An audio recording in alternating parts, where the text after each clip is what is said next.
تو یہ دعائے حزب البر جو منامی ہے، جو نیند کے اندر جو ہے شیخ ابوالحسن شاذلی رحمۃ اللہ علیہ کو سرکار دو عالم صلی اللہ علیہ وسلم تلقین فرمائی، اور اس کا قصہ بھی شاہ ولی اللہ رحمۃ اللہ نے بڑا دلچسپ لکھا ہے۔ چنانچہ شاہ عبدالعزیز محدث دہلوی رحمۃ اللہ علیہ فرماتے ہیں کہ شاہ ولی اللہ رحمۃ اللہ علیہ نے اس دعائے حزب البحر کہ جہاں فضائل، مناقب، تفصیلات لکھی، تو اس کا شان ورود نقل فرمایا، اور انہوں نے لکھا کہ قاہرہ کے اندر بزرگ تھے شیخ ابوالحسن شاذلی رحمۃ اللہ علیہ، اس وقت قاہرہ میں موجود تھے وہ، انہوں نے اپنے دوستوں کو، اپنے متوسلین سے کہا کہ ہمیں غیبی اشارہ ہوا ہے کہ اس سال ہم حج پر جائیں گے، لہذا حج کی تیاری کریں۔ گویا کہ بلاوا آیا، تیاری کریں، کوئی بحری جہاز دیکھیں۔ اب جب دیکھنا شروع کیا تو کیونکہ قریب تھے حج کے دن، تو کوئی جہاز اویلیبل نہیں۔ اب وہ پرانا زمانہ، اس زمانے کے اندر ظاہر ہے کہ جہاز رواں ہو گئے، اور مہینوں پہلے ہی روانہ ہو جاتے تھے، تو بڑی مشکل ایک نصرانی، ایک بوڑھا نصرانی جو ہے عیسائی، اس کا ایک جہاز ملا، اس سے بات کی تو وہ راضی ہو گیا کہ ٹھیک ہے میں لے چلتا ہوں۔ اب جہاز پہ سوار ہو گئے سب احباب متوسلین، اور جیسے سوار ہوئے ہیں اور چلے ہیں تو اب تھوڑی دور گئے ہیں کہ مخالف ہوا چلی۔ مخالف ہوا اتنی تیزی سے چلی ہے کہ جہاز کو واپس قاہرہ کی طرف لے آئی، اتنا قریب واپس لے کے آ گئی کہ جناب وہ قاہرہ کی ساری عمارات، سارے جو وہ گردوبا نظر آ رہا ہے کہ مطلب قاہرہ میں ابھی تک بیٹھے، ایک ہفتہ تک وہیں کھڑے ہیں۔ اب صبح شام اللہ تو رجوع کر لیں کہ یہ کیا ماجرا ہو گیا۔ اب جو شیخ ابوالحسن شاذلی رحمۃ اللہ علیہ سے عداوت رکھتے تھے، انہوں نے شوشہ چھوڑنا شروع کر دیا کہ حضرت صاحب تو فرماتے تھے کہ مجھے القاء ہوا، مجھے اشارہ غیبی ہوا ہے، اللہ کی طرف سے بلاوا ہوا ہے کہ حج پہ جائیں گے۔ یہ کیسا بلاوا بھائی، ہم تو ہفتے سے یہ پھنسے ہوئے ہیں، اور یہ قاہرہ کی عمارتیں نظر آ رہی ہیں اور مخالف ہوا تیزی سے چل رہی ہے۔ ظاہر پہلے بادبانی دور تھا، تو اب وہ بادبان ہوا کے ذریعے سے لے کے چلتے تھی کشتیاں یا یہ جہاز۔ اب یہ جتان و تشیع شروع کر دیا، اور ظاہر ہے کہ ماحول معاشرے میں اس طرح کے لوگ ہوتے ہیں، بعض معتقدین ہوتے ہیں،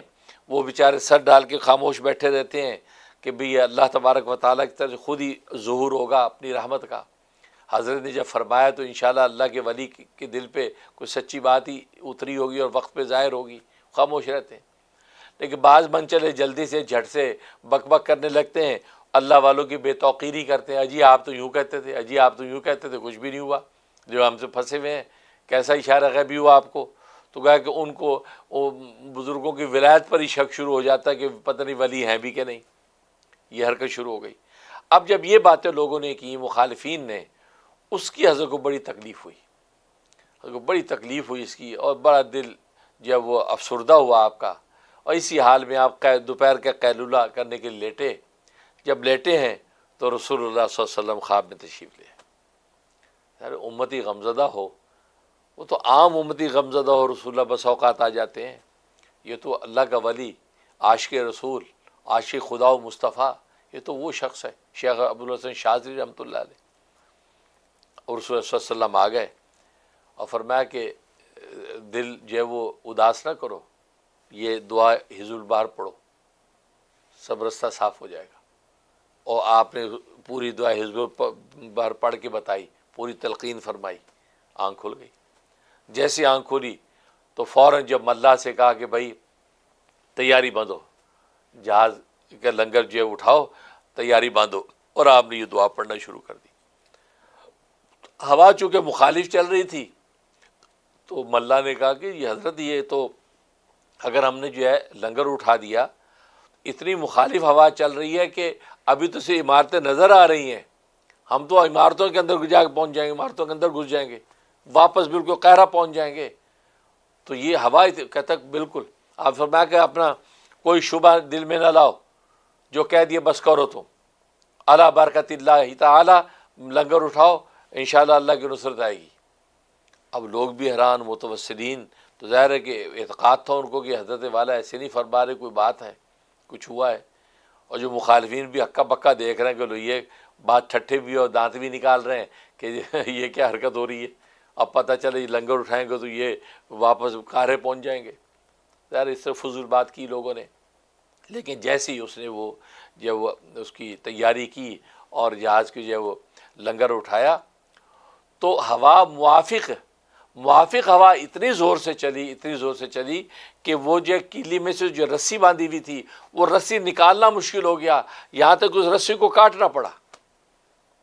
کیونکہ اتنی گنجائش ہی بن رہی کہ رسی کھینچے، کیونکہ اتنی تیز ہوا چل رہی ہے کہ بالکل جہاز جو بالکل اڑنے کو تیار ہے گویا کہ اب جلدی سے رسی جیسے کاٹی ہے جہاز ایسے روانی سے چلا، موافق ہوا جو مخالف ہوا تھی جڑ سے موافق ہوئی یہ دعا حزب البر پڑھنے پر، اور جہاں مکے پہنچ گئے اور حج کیا۔ وہ جو اشارہ غیبی ہوا تھا اللہ کے ولی کے دل پہ وہ بالکل سچ ثابت ہوا۔ بھائی یہ نظارہ دیکھنا تھا کہ تو نصرانی جو ملا تھا بوڑھا، اس کے 2 بیٹے تھے وہ مسلمان ہو گئے حضرت کی کرامت دیکھ کر، انہوں نے اسلام قبول کر لیا۔ اس کا جو بڑا دکھ اس نصرانی بوڑھے کو کہ بھئی یہ میرے بچے جو ہے یہ تو دین چھوڑ گئے، دین سے چلے گئے، اسی غمزدہ حالت کے اندر لیٹا تو سو گیا، خواب دیکھتا ہے کہ میدان حشر ہے اور حضرت شیخ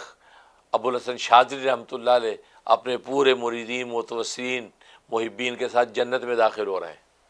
اور اس کے دونوں بیٹے بھی ساتھ ہیں۔ اب اسے یہ دیکھا کہ میرے بیٹے بھی یہ دوڑا، یہ بھی ساتھ جانے کی دوڑا، تو ملائکہ نے اس کو روکا، رک جاؤ بڑے میاں کہاں چلے؟ کہا جی میرے بیٹے جا رہے ہیں تو میں جانا چاہتا ہوں۔ کہ نہیں تو نہیں جا سکتا، تو ان کے دین کا نہیں ہے، تیرا دین الگ ہے ان کا دین الگ ہے۔ یار وہ دین اسلام والے، تو دین عیسائیت والا ہے، اب دین عیسائیت میں نجات نہیں ہے، جب دین اسلام آ گیا اب دین عیسائیت میں نجات نہیں ہے۔ سورج نکل آیا، اب چراغوں سے منہ موڑ لو، اب سورج کی روشنی سے لطف اٹھاؤ۔ اب بھی چراغ لے کے پھرو گے تو سورج کی روشنی میں چراغ روشنی دکھائی نہیں پائے گا،